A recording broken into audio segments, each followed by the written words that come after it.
রুবেল ছিল এক কৌতূহলী ছোট ছেলে। সে যে কোনো রহস্যের পিছনে ছুটতে ভালোবাসত।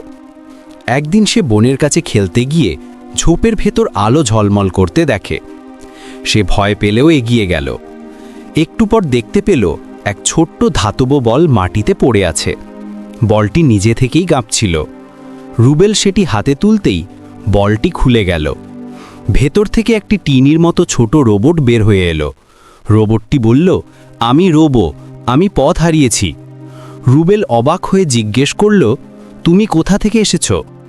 রোবো জানাল, সে রোবো জঙ্গল নামের একটি গোপন জায়গা থেকে এসেছে। সেখানে হাজার হাজার ছোট রোবট থাকে। কিন্তু হঠাৎ একদিন ঝড়ের সময় সে উড়ে এসে এখানে পড়ে। রুবেল রোবোকে বাড়িতে নিয়ে এলো। তার মা রোবোটিকে দেখে খুব চমকে গেল। তবে রুবেল তাকে বোঝালো যে রোবো ক্ষতি করবে না। রোবো ঘরের ভাঙা জিনিসপত্র ঠিক করে দিল। এতে সবাই খুশি হলো।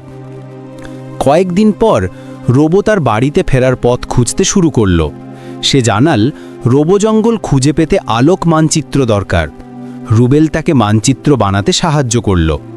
দুজনে মিলে রাতে জোনাকির আলো ধরে পরীক্ষা করল। জোনাকিরা একটার পর একটা জ্বলে উঠল। তাদের আলো মিলে একটি গোপন পথ দেখালো। রুবেল রোবোকে বলল, চল আমরা সেই পথ ধরে যাই। তারা বনের ভিতর ঢুকল। বনটি ভিতরে ঢুকতেই অদ্ভুত শব্দ করতে লাগল। বড় বড় ধাতব গাছ দেখা গেল। গাছগুলো হালকা আলো ছড়াচ্ছিল। রোবো বলল, আমাদের কাছাকাছি এসেছি। হঠাৎ এক বিশাল রোবট পাহারাদার সামনে এসে দাঁড়ালো। সে জোরে গর্জে উঠল, কে সেখানে? রোবো এগিয়ে যায় এবং বলে, আমি রোবো, হারিয়ে যাওয়া শিশু রোবট।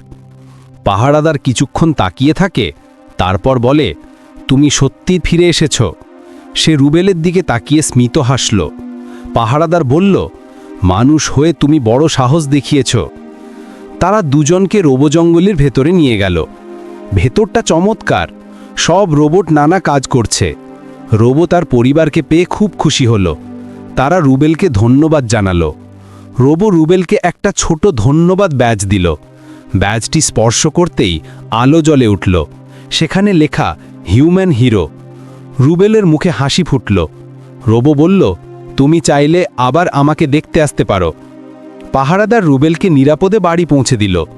বাড়ি ফিরে রুবেল ব্যাজটি তাকের ওপর রাখল।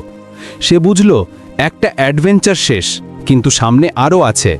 আর রাতে ঘুমানোর আগে সে বলল, আজ সত্যি এক জাদুর দিন ছিল।